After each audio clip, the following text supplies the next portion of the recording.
Good afternoon, Husker fans. This is a special afternoon Saturday show. We got a big day ahead of us. Of course, the colossal uh, volleyball game against Wisconsin tonight. I got a lot to go over before all of that, so please do me a favor, subscribe and share the show with fellow Husker fans to help keep this community building. Um, with that, I kind of decided this week I want to do like an awards segment uh, amongst the teams. So I kind of breaking it down, and for I want to do like a fall sports for women, fall sports for men, winter women, winter men, spring men, etc. Uh, do the individual awards for the sports themselves. So, like the best volleyball player, the best soccer player, the best yada yada yada. And then, like at the very end of the whole athletic season, so after track and field, initially have like the most dominant athlete of the year. So maybe do a men and women on that, and then best overall. So tell me what you think about that. I think that would be kind of fun to do. We're actually getting ready to finish our first fall sport, which is soccer. I'll get up to that in a minute, but I think that would be really fun. So say like Eleanor Dale, wins my like individual soccer player thing, and then I don't know, Merritt Beeson wins the volleyball. Get my drift on that, and then like have a fall women, fall men, and then best overall athlete. Like so between the men and women. So I don't know. That would be kind of fun. Tell me what you think in the comments on that. Um, so, uh, Actually, later on today, after the football game against Northwestern, I'm going to do a special live segment, a special gut reaction segment live, talking to you fans about the football game and then leading up to the volleyball game. So, that, I don't know, that'd probably be what, about six-ish or so. Kind of depends how the game goes. Hopefully it's a beatdown. Maybe I can start it sooner when the game's about over. So uh, just if you're subscribed, you'll see when I go live. So I'll be doing that. So it'll be a fun day for athletics for sure. And then tomorrow I'll upload a show to finish off this week and to preview what's to come next week for athletics. So, without further ado, let's talk about the women tennis at the IGA regionals. They wrapped up competition at the ITA regionals as Isabel Androver Gallego and Rafael Lacassi fell in the doubles semifinal. So congratulations to them for making it that far. This finish marks the first time in 17 years a Husker doubles pair has made an appearance in the ITA regional semifinals. In 2006, Imke Reimers and Maria Ring fell 8-3 against Arkansas before Reimers went on to win the ITA regionals singles championship. And the ladies are going to be back in action at the Alabama Invite on the 27th of this month in Tuscaloosa. So from there, that's how the women's ITA regionals shaped up. The men are still going on, and I'll get to that in a minute. But we'll talk about men's golf at the Everett Buick GMC Classic. The team ties for ninth place. Harry Crockett ties for third, shooting 7 under. Hamish Murray tied for 33rd, going even. Will Marshall tied for 38th, going 2 over. Gentry Shee tied for 46 going 4 over. Quinn Yost tied for 68 shooting 11 over. LSU won the team title for that tournament. Nebraska closed its fall season with a 38-35-1 head-to-head record, marking its second consecutive season under coach Judd Cornell that the Big Red produced a winning fall. Prior to the last 2 seasons, the Huskers had not finished with a winning fall since 2012-2013. So congratulations to them. It looks like the golf team is improving. Not dominant, but they're improving. So it's always great to see improvement. So let's talk about that Northwestern volleyball game.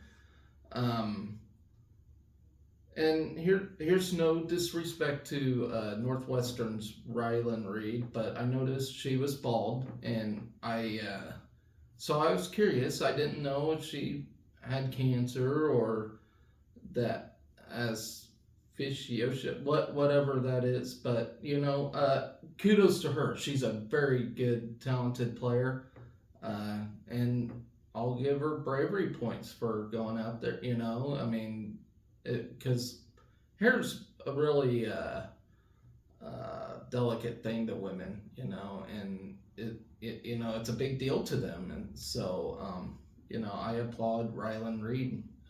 She's very brave going out there and competing, and she does it well. So good on her.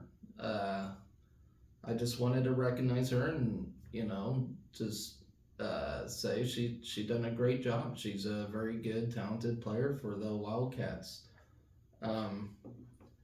So with that, we swept Northwestern, which sets up tonight's colossal match between number 1 versus number 2, us being number 2, of course. And I'm very excited for it. I get a lot of people are freaking nervous about this game. And yeah, it is nerve-wracking. It's nerve-wracking for the girl, but I think John Cook does a good job, helping block outside noise. And so, we got that going for us. So these girls just need to go and compete, and that's what John Cook emphasizes. And of course, we all know, as Husker fans, we have got to do better at serving and service line. As good of a player Harper Murray is, she has over 50 service errors this year. So she's got to clean it up, but it's not just on her. But she has a good chunk of the service errors this year. So we have got to. I mean, of course, we all know they got to clean up the serving. So, but other than that, other than our serving woes, this is a damn good team. I mean,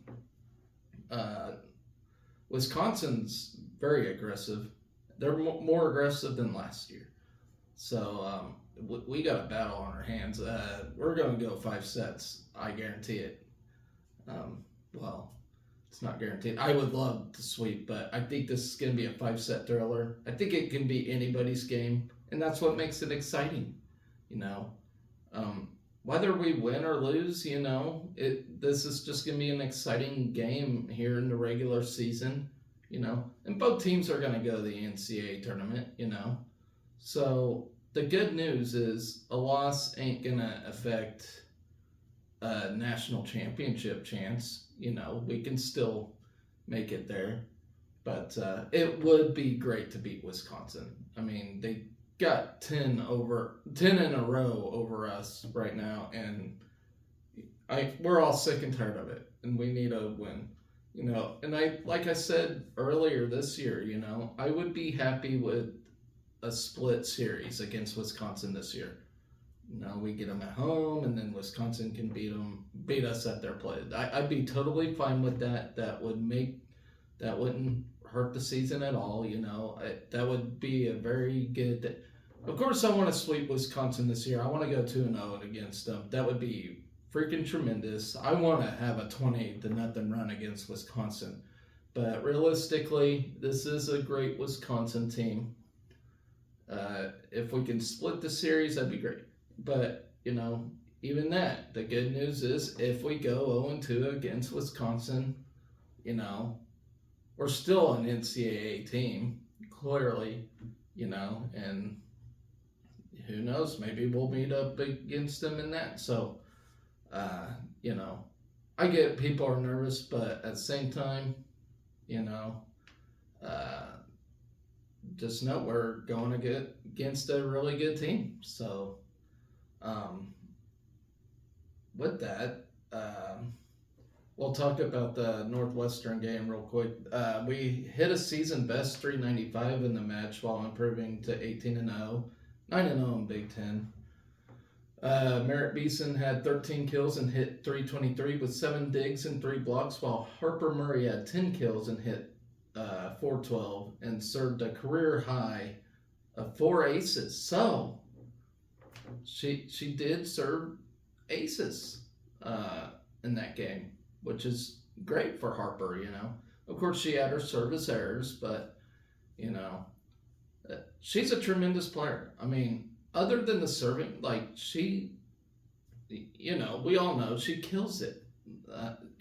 Just very, very good. Becca Alec contributed 9 kills on an 800 hitting with a pair of blocks, and Andy Jackson had 7 kills and hit 667. So those are very good numbers. Northwestern dropped to 9-10 overall and 3-6 in Big Ten play, and were held to a 125 hitting percentage for the match, which it's Northwestern, but still that's very good to hold an opponent to those numbers. So with that, that was the volleyball game against Northwestern. We earned a sweep. Moving on to soccer now.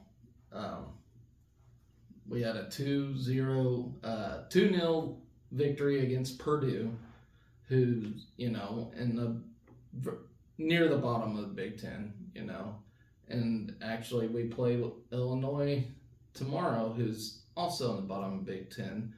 I'll go over that here in a second, but the victory marked the Huskers' 5th straight conference win, as they are currently tied for second in conference standings. Additionally, tonight's game moved Nebraska to 12-2-3 on the season, and the Big Red's 6 conference victories is the most since 2013, when the team won both the regular season title and conference championship. So, that just means we're a good team. We're an NCAA team. We're going to the NCAA tournament, regardless how things shape up. I mean, we need a win, to keep it going. But, I'm pretty sure the NCAA tournament is locked and key, so we just gotta, it really sucks that we're playing the bottom teams right now, just for the fact that, it probably doesn't help the RPI, which means we'll probably get a lower seed. But the best cure for anything is winning. So, get a dominant win over Illinois tomorrow and hope for a Penn State loss tomorrow against number 21st ranked Wisconsin. So tomorrow we gotta go for Wisconsin in soccer and ourselves, of course. But if Wisconsin can pull it off and we get a win, we'll be regular season champions. So let's see how that shapes out. So in the 13th minute, Eleanor Dale scored her nation-leading 22nd goal of the season, which, to note, the Nebraska record is 27, so she needs 5 more goals. So anyway, her 22nd goal of the season off assist from Gwen Lane and Sadie Waite. Waite sent a cross to Lane, who sent the ball down the pitch to Dale, who gathered and scored into the top right corner of the net. The Huskers held the Boilermakers scoreless in the first half, while also leading in shots 9-6, shots on goal 7-1, and corners 5-1. Sammy Houck recorded 1 save in the goal, while Purdue's Charlotte Sear rallied 6 saves in the 45 minutes. In the second half, Nebraska extended its lead and completed its 6th shutout of the season as the Huskers held Purdue to just 2 shots on goal in the 81st minute. Sophomore Waite netted her second finish of the year from Florence Belziel's conference-leading 12th assist of the season. Overall, the Huskers had the advantage in shots 19-12, shots on goal 10-3, and corners 7-6. 7 Huskers recorded shots led by Dale as she had 9. Haley Peterson, Abby Schwartz, Bill Zeal, and Jordan Zaid all recorded 2, and Ella Guyette and Waite tallied a shot apiece. Up next, as I mentioned, we will play Illinois tomorrow, and they'll be at noon. So we'll get our results in early, it looks like. I don't know what time that Penn State-Wisconsin game is, but hopefully that's sooner too, so that way I can get a show out and tell us where we're at in the Big Ten standings. So with that, good luck to those ladies tomorrow. Let's go get that conference title, hopefully.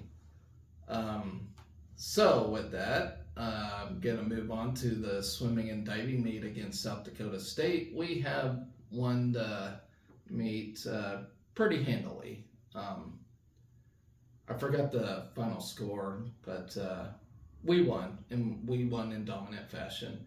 But so start things off, we won the 200 medley relay with Sarah Barton, Maria Hall, Beatrix Tanko, and Anna Vlachu. We combined for a time for a minute 46.25. Sarah Barton wins the 100 backstroke with 57 seconds, and the 200 individual medley in 2 minutes and 7 seconds. She also placed second in the 500 freestyle with 5 minutes and 13 seconds. Freshman Anna Vlachu, Beatrix Tanko, and Anastasia Tishy each get an individual title. Tanko and Vlachu win the 200 medley relay. Tanko also grabs the 50 freestyle with 24 seconds, 500 freestyle, 5 minutes and 6 seconds, and the 200 freestyle relay titles. Vlachu wins the 100 butterfly in a time of 56.61 and also finished third in the 200 freestyle. Anastasia Tishy wins the 200 butterfly with 2 minutes and 5 seconds. In the 1000 freestyle, Katerina Bisiacci gets a close win over fellow teammate Julia Marchi with a time of 10 minutes 27 seconds, 0.62. Marchi herself gets a time of 10 minutes and 28 seconds, 0.19, and wins over 30 seconds over third place finisher. Marchi also wins the 100 freestyle title with a time of 52 seconds, or 52.84 seconds, and also contributed to the 200 freestyle relay. In the 100 breaststroke, Maya Hall wins the title 1 minute 5 seconds, followed by Amelia Riggett of 1 minute and 7 seconds. Freshman Antonia Harned and Abby Baxter led the Huskers in the diving well. Harned logged a score of 318.68 on the 3-meter dive to win the event, while Baxter finished first on the 1 meter with a score of 305.55. And we will be back in action on November 3rd against Kansas at the Devaney Natatorium. So that's what went on this week. And we got an update on the ITA regionals for the men. And that's happening at Oklahoma State. So on the singles side, we're done on that. In the round of 128, Lars Johan had a first round bye, In the round of 64, he falls to Alexander Maggs of New Mexico. In the consolation of 64, he falls to Matthew Linehan of Creighton.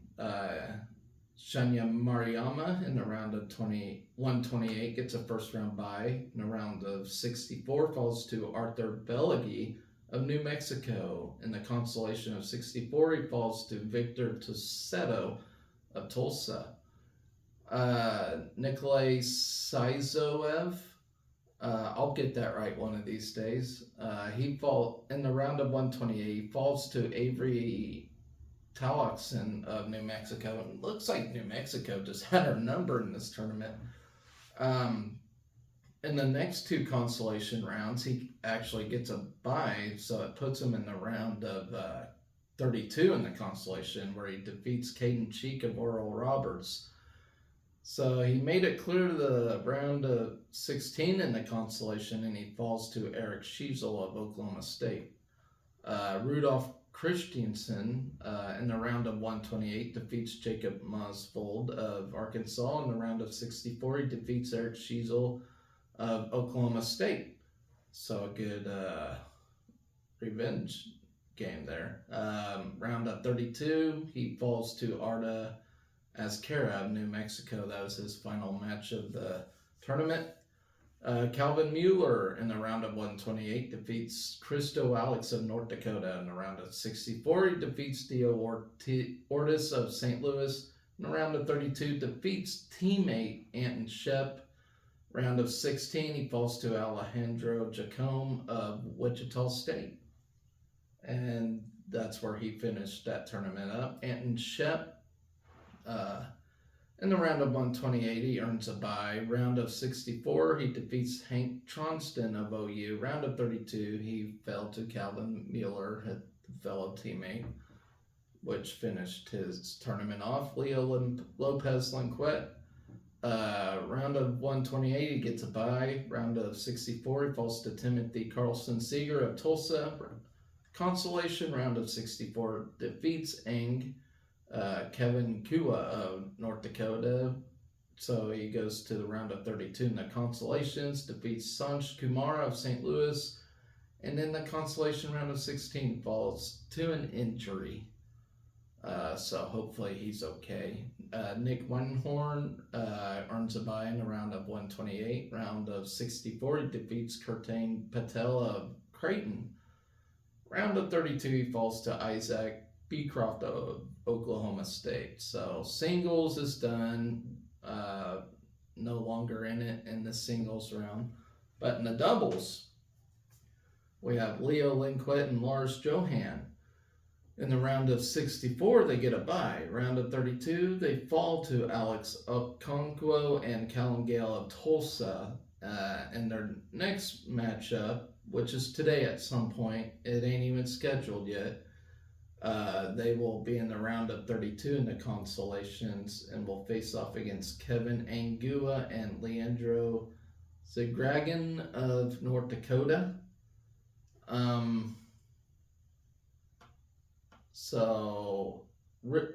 Next up was Rudolph Christensen and Calvin Mueller. In the round of 64, they defeat Ethan Terry and Christo Alex of North Dakota. In the round of 32, they defeat Victor Tosetto and Gus Tettenbull of Tulsa. Round of 16 falls to teammates Nick Weinhorn and Anton Shep. So our next group was Nick Weinhorn and Anton Shep. In the round 64, they earned a bye. Round of 32, they defeat Daniil Kachniewicz. Sorry, I butcher these names. And Arthur Belagi of New Mexico. Round of 16, they defeat the teammates of Nick Weinhorn and Anton Shep. No, I am sorry. I said that wrong. Rudolph Christensen and Calvin Mueller, they defeat them. And then in the quarterfinals, they defeated Alan Sal Franco and Melvin Manuel of Arkansas. And so they are scheduled to play in the semifinals at 4 o'clock today. So good luck to them.